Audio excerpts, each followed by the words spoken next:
नमस्कार, मी डॉक्टर मच्छिंद्र बांगर महाराष्ट्रातील आणि देशातील हवामान परिस्थिती संदर्भात ताजा अंदाज देणारे. हवामानामध्ये मोठ्या प्रमाणात बदल होतोय. मोठ्या प्रमाणात बाष्प या मोठ्या परिसरावर तयार होतंय, जे यापूर्वी तयार नव्हतं.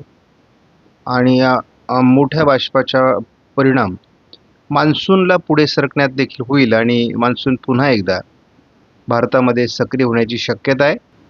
12 तारखेपासून 19 तारखेपर्यंत पूर्व शाखा मान्सूनची फारशी प्रगती करू शकलेली नाही. त्याचबरोबर आपण याही ठिकाणी बघतो की 8 तारखेपासून 19 तारखेपर्यंत मान्सूनची फारशी प्रगती झालेली नाही आहे पश्चिमी शाखेकडून. त्यामुळे एकूणच मान्सून एका जागी जैसे थे ठप्प आहे. ठिकठिकाणी पावसाळी वातावरण आहे, मात्र उष्णतेची लाट देखील अजून कायम आहे.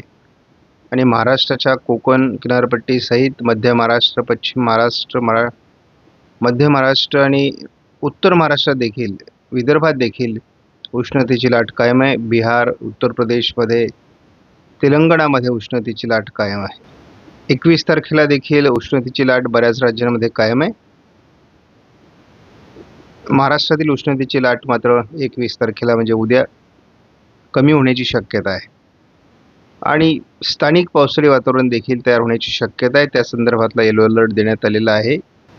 आपण बघितलं होतं की 22 तारखेला महाराष्ट्रामध्ये निरभ्र अशा प्रकारचं आकाश आणि पावसाचा अंदाज देण्यात आलेला नव्हता. परंतु भारतीय हवामान खात्याने आता उत्तर महाराष्ट्र, मध्य महाराष्ट्र, पश्चिम महाराष्ट्र, विदर्भ पावसाळी वातावरण दाखवलं आहे. म्हणजेच अंदाज बदलला आहे. 23 तारखेला कोकण किनारपट्टीसहित विदर्भ,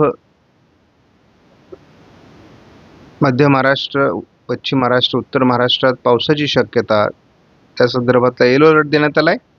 तर मराठवाड्यात मात्र पावसाची शक्यता वर्तवलेली नाही आहे.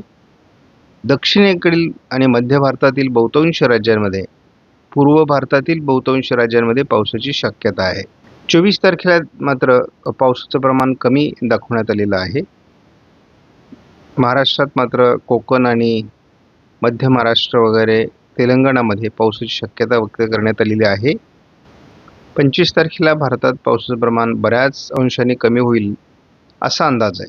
परंतु बाकी मॉडेल, उदाहरणार्थ ECMW मॉडेलने मात्र पावसाचा जोर वाढण्याची शक्यता व्यक्त केली आहे. कालपासून भारतामध्ये आपल्याला वातावरण बदललेले दिसते. बऱ्याच ठिकाणी राजस्थानच्या पूर्व भागामध्ये जो पाऊस झाला आहे, यामध्ये देखील तीव्रता अधिक होती. किंवा आपण पश्चिम बंगालच्या काही भागात पाऊस बघितला तर या ठिकाणी देखील पावसाची तीव्रता अधिक आहे. आणि महाराष्ट्रात जरी पाऊस झाला नसला तरी या सर्व भारताच्या महत्त्वाच्या भागामध्ये आपल्याला पाऊस झालेला दिसतोय. हलका ते मध्यम स्वरूपात पाऊस पूर्व भारतातही झालेला आहे. म्हणजे आपण महाराष्ट्र वगळता देशातील अनेक राज्यांमध्ये पाऊस होतोय असा याचा अर्थ आहे.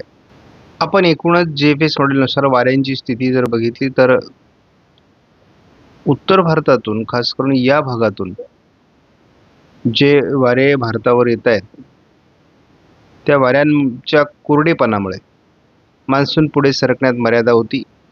शिवाय अरबी समुद्रामध्ये अंतर्गत भागात देखील खूप कमी प्रमाणात बाष्प होतं आणि ते किनारपट्टी भागात पश्चिमेकडे येण्यात खूप मर्यादा होत्या. केवळ बंगालच्या उपसागरामध्ये थोड्याफार प्रमाणात वातावरण होतं. परंतु या पद्धतीने हे वातावरण निघून जात असल्यामुळे पावसाचं किंवा मान्सूनच्या पुढच्या प्रवासात मोठा अडथळा निर्माण झालेला आहे. JFS मॉडेलने आज भारतामध्ये पावसाचं प्रमाण दाखवलं आहे. एक प्रभावी WD या भागामध्ये आहे. त्यामुळे या भागात पावसाळी क्षेत्र आहे. थोडक्यात पाऊस वाढतोय. उद्या देखील वातावरणीय बदल होतोय. अरबी समुद्रामध्ये पावसाळी प्रमाण वाढेल.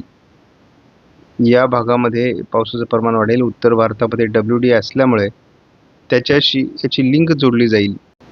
JFS मॉडेलनुसार या भागात पावसाचं प्रमाण वाढण्याची शक्यता आहे. त्याच वेळेस उत्तर भारतातही WD सक्रिय राहण्याची शक्यता आहे. GFS मॉडेलनुसार या वातावरणात वाढ होईल. 23 तारखेपासून साधारण कोकण किनारपट्टीला पावसाचं प्रमाण वाढेल असा अंदाज आहे. आपण GFS मॉडेलनुसार बघतो महाराष्ट्रामध्ये दक्षिणेकडून मोठ्या प्रमाणात पावसाचं प्रमाण राहण्याची शक्यता आहे आणि बाष्पयुक्त वारे मोठ्या प्रमाणात दक्षिण भारतावर येत असल्यामुळे GFS मॉडेलने पावसाचा अंदाज दिला आहे. 25 तारखेला देखील हे वातावरण आहे, परंतु थोडासा उत्तरेकडून असा प्रभाव कमी होण्याची शक्यता आहे. 26 तारखेलाही हे वातावरण महाराष्ट्रामध्ये असण्याची शक्यता आहे. शिवाय या भागातून तिचा प्रभाव वाढण्याची शक्यता आहे. 27 तारखेपासून GFS मॉडेलने मान्सून पुढे सरकण्यात अतिशय चांगलं वातावरण असल्याचं दाखवलं आहे. या ठिकाणी एक चक्राकार स्थिती असणार आहे, जी मान्सून पुढे सरकण्यास मदत करेल. GFS मॉडेलनुसार पूर्वेकडून आणि पश्चिमेकडून देखील मान्सूनची मोठी प्रगती 28 तारखेला झालेली असेल. म्हणजे संपूर्ण महाराष्ट्र हा 28 तारखेपर्यंत मान्सूनने व्यापलेला असून GFS मॉडेलनुसार महाराष्ट्रात दरम्यानच्या काळात मोठं पावसाचं क्षेत्र देखील असण्याची शक्यता आहे. बघतो की या चक्राकार स्थितीमुळे जे या ठिकाणी बनलेली चक्राकार स्थिती अशी पुढे सरकणार आहे आणि त्यामुळे पूर्व भारतापासून तर अगदी पश्चिम किनारपट्टीला देखील फार मोठं पावसाचं क्षेत्र आपल्याला बघायला मिळणार आहे. त्यामुळे भारताच्या जवळपास 60-70% भागामध्ये पावसाने मोठा प्रभाव निर्माण केलेला असेल. आणि बघतो MGO सध्या 22 तारखेपासून 28 तारखेपर्यंत हिंदी महासागरात सक्रिय राहण्याची शक्यता आहे आणि त्यामुळे साहजिकच पावसाचं प्रमाण वाढणं अपेक्षित आहे. आपण या ठिकाणी CFS मॉडेलनुसार जर अंदाज बघितला तर भारतामध्ये 19 तारखेपासूनच म्हणजे मोठ्या प्रमाणात सकारात्मकता दाखवलेली आहे. या ठिकाणी आपण बघतो, या ठिकाणी देखील आणि या ठिकाणी देखील भारतामध्ये पावसाचं प्रमाण वाढण्याची शक्यता आहे जवळपास 9 जुलैपर्यंत. आणि या ठिकाणी आपण बघतो CFS मॉडेल हे आपल्याला भारतामध्ये खास करून महाराष्ट्रात जोरदार ते अतिजोरदार पावसाची शक्यता या दरम्यान दाखवत आहे. आपण ACMW मॉडेलनुसार कशा पद्धतीने वातावरणात बदल होतोय ते आपण बघणार आहोत. अरबी समुद्रामध्ये कुठल्याही प्रकारचं बाष्प नसल्यामुळे पावसात मोठा खंड निर्माण झाला होता. पूर्व भारताकडूनही मान्सूनने अपेक्षित कुठल्याही प्रकारचा प्रभाव निर्माण केलेला नव्हता किंवा पूर्व भारताकडूनही मान्सून ठप्प झालेला होता. त्या दरम्यान आता 22 तारखेपासून या वातावरणात बदल होईल आणि कोकण किनारपट्टीला सुरुवातीला पावसाचं प्रमाण वाढेल, त्यानंतर ते महाराष्ट्रामध्ये देखील वाढेल आणि एकूणच पूर्व शाखा आणि पश्चिम शाखा सक्रिय होतील. या दरम्यान सर्वात महत्त्वाची बाब म्हणजे ACMW मॉडेलने खास करून महाराष्ट्रामध्ये मोठं पावसाचं क्षेत्र दाखवलेलं आहे.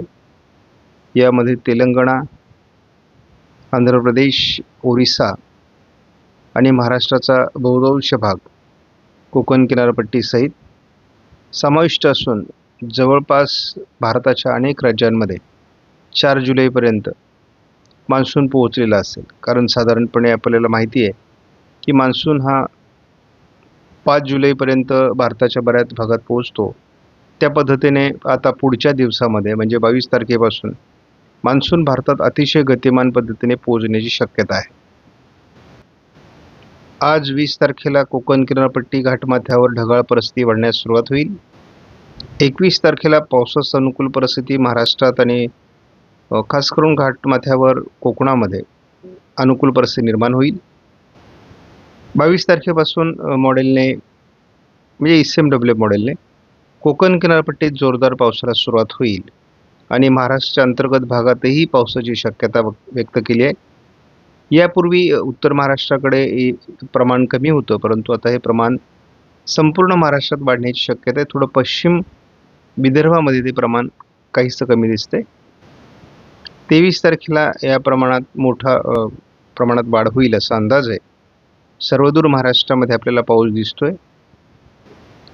24 तारखेला ECMW मॉडेलनुसार महाराष्ट्रात पावसाचं प्रमाण मोठ्या प्रमाणात वाढेल अशी अपेक्षा आहे. 25 तारखेलाही बंगालच्या उपसागरातील वातावरण देखील याला सकारात्मक असणार आहे. 26 तारखेला वातावरण बदलतंय. एल निनोच्या प्रभावामुळे मान्सून रखडला, परंतु आता संपूर्ण भारतात पुढे सरकण्यासाठी मान्सून तयार होतोय. 26, 27, 28च्या दरम्यान संपूर्ण महाराष्ट्र मान्सून व्यापेल आणि पुढील त्याचा प्रवास पूर्वेकडून अधिक गतिमान पद्धतीने होईल असा अंदाज आहे. 28 तारखेला देखील आपण बघतो कोकण किनारपट्टी आणि दक्षिण भारतात मोठ्या प्रमाणात पाऊस असेल. हे वातावरण सातत्याने महाराष्ट्रावर सरकते. 30 तारखेला देखील आपण बघतो महाराष्ट्राच्या सर्व भागामध्ये अतिशय उत्तम अशा प्रकारचं पावसाचं वातावरण दाखवण्यात आलंय. 31 तारखेला आपण बघतो ते संपूर्ण वातावरण महाराष्ट्राच्या दिशेने सरकतंय. 2 तारखेला यामध्ये वाढ होते. आपण जेव्हा 4 तारखेपर्यंत एकत्रित अंदाज बघतो तेव्हा संपूर्ण महाराष्ट्रामध्ये अतिशय जोरदार पाऊस झालेला असेल असा अंदाज आहे. म्हणजे पेरणीयोग्य पावसासाठी अनुकूल वातावरण दाखवण्यात आलं आहे. या वातावरणाला ECMWच्या AIFS मॉडेलने देखील महाराष्ट्रात जबरदस्त पाऊस होईल असा अंदाज दिलेला आहे. JFSने देखील हा अंदाज नाकारलेला नाही. जेम या मॉडेलने देखील संपूर्ण जगात हे अतिशय नावाजलेले मॉडेल आहेत आणि सर्वच मॉडेलने महाराष्ट्रात जबरदस्त पाऊस दाखवलेला आहे. आणि अगदी 27 तारखेपर्यंत आपण बघितलं तरी देखील आयकॉन मॉडेलने सुद्धा कोकण किनारपट्टीसहित महाराष्ट्रात मोठ्या प्रमाणात पावसाची शक्यता व्यक्त केली आहे.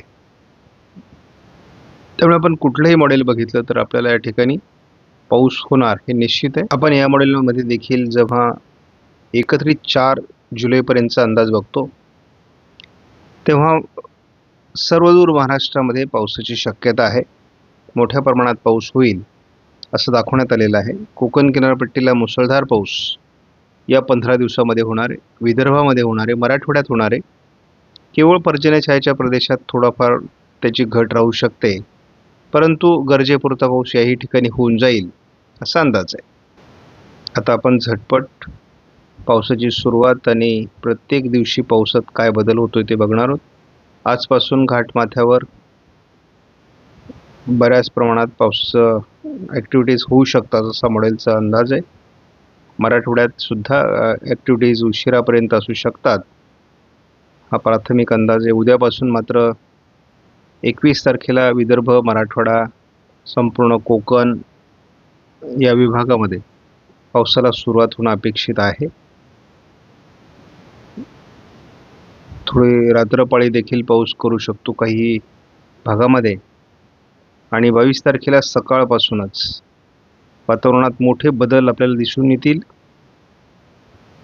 शिवाय दिवसभरात महाराष्ट्रभर पावसाचं प्रमाण वाढणं अपेक्षित आहे. संपूर्ण भारत या हवामान बदलाची वाट बघतोय. मोठ्या प्रमाणात आपल्याला हा बदल अपेक्षित आहे. महाराष्ट्रात अनेक ठिकाणी मोठ्या प्रमाणात पाऊस होईल. 23 तारखेला देखील ह्या पावसाचं प्रमाण महाराष्ट्रभर असणार आहे आणि मान्सून अतिशय जलद गतीने 22-23 तारखेपासून पुढे सरकण्याची शक्यता आहे. त्यामुळे पुढचे टप्पे मान्सूनचे अतिशय जलद होतील. अतिशय अनुकूल वातावरण आहे महाराष्ट्रभर. 24 तारखेलाही हे वातावरण मोठ्या प्रमाणात दाखवण्यात आलेलं आहे. 25ला थोडं मराठवाड्याचा उत्तरेकडील भाग आणि उत्तर महाराष्ट्र त्याचं प्रमाण कमी दाखवलं. 26 तारखेलाही थोडं प्रमाण जरी कमी असलं तरी विदर्भात पाऊस आहे. मराठवाड्यात, दक्षिण भागामध्ये, पश्चिम महाराष्ट्र, कोकण पाऊस सातत्य ठेवून असेल. 27 तारखेपासूनही थोडं उत्तर महाराष्ट्राचा अपवाद वगळता पाऊस आहे. 28 तारखेलाही विदर्भ मराठवाड्याच्या दिशेने पावसाचं प्रमाण आहे. थोडं उत्तर कोकण आणि मध्य महाराष्ट्र, उत्तर महाराष्ट्रात पावसाचं प्रमाण 27-28ला कमी दाखवलं जाते. हे 29 पासून पुन्हा प्रमाण वाढेल. मान्सून 28 नंतर महाराष्ट्र ओलांडून पुढे सरकलेला असणार आहे. 29-30ला पुन्हा उत्तर महाराष्ट्रासहित जोरदार पावसाळी वातावरण दाखवलं जाते. कारण मान्सून एकदा पुढे सरकल्यानंतर उत्तर महाराष्ट्रात आणि मध्य महाराष्ट्र, मराठवाड्याच्या उत्तरेकडील भागात, पश्चिम विदर्भात देखील पावसाचं प्रमाण सातत्याने वाढलेलं दिसेल आणि आपल्याला कुठेही पावसाचा खंड हा 22 तारखेनंतर दिसत नाही आहे. सातत्याने आपल्याला पावसाळी वातावरण आहे आणि अतिशय चांगलं पावसाळी वातावरण आहे. विशेष म्हणजे 3 तारखेलाही पाऊस आहे आणि 4 तारखेलाही पावसाळी वातावरण आहे. म्हणजे 22 तारखेपासून जसं पावसाळी वातावरण तयार होईल तो सातत्याने पाऊस भारतामध्ये असणार आहे, महाराष्ट्रामध्ये असणार आहे आणि शेतकऱ्यांच्या मनामध्ये एल निनोच्या प्रभावामुळे मोठी भीती निर्माण झालेली आहे. ती भीती शेतकऱ्यांनी सध्या तरी दूर ठेवावी आणि दुष्काळ पडणार काय, म्हणजे आता जवळपास शेतकऱ्यांच्या मनामध्ये दुष्काळ पडणारच ही जी ठाम भूमिकेकडे शेतकरी चालले तसं नाही आहे. तर 22 तारखेपासून जे वातावरण बदलेल त्यामध्ये आपल्याला बऱ्याच भागात महाराष्ट्रामध्ये पेरणीयोग्य पाऊस झालेला असेल. सगळ्यांच्या पेरण्या होण्याची शक्यता आहे. मान्सून महाराष्ट्र ओलांडून गेलेला असेल आणि कोकणात सातत्याने सरासरी भरून काढणारा पाऊस देखील होणार आहे. म्हणजे शेवटचा आठवडा हा जूनमध्ये जी काही तूट निर्माण झालेली आहे ती भरून काढेल आणि जुलैची सुरुवातच पावसाळी असल्यामुळे जुलैमध्ये पर्जन्य चांगलं असेल. एल निनोच्या वर्षामध्ये सरासरी पर्जन्य कमी आहे हे आपण मान्य केलेलं आहे आणि त्यामुळे मध्ये मध्ये जे खंड तयार होतात त्यामुळे हे पर्जन्य आपोआप घटतं. त्यामुळे शेतकऱ्यांनी भीती बाळगू नये. आपणास व्हिडिओमधील माहिती महत्त्वपूर्ण वाटल्यास लाईक करा, शेअर करा, चॅनलला सबस्क्राईब करा. धन्यवाद. जय हिंद, जय महाराष्ट्र, जय बळीराजा.